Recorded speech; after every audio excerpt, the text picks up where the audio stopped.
Hello everyone, in this video I will show you how to fix Samsung Galaxy A15 screen dimming issue. So to fix this issue, first of all open settings.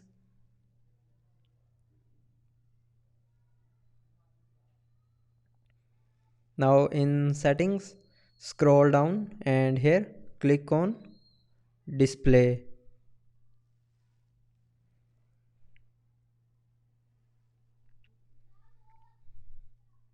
Now if you are using dark mode, then switch to light mode,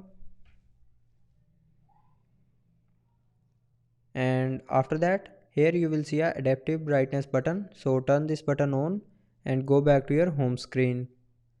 Now swipe down and click on this icon and then click on restart to restart your mobile, and after restarting your problem will be fixed.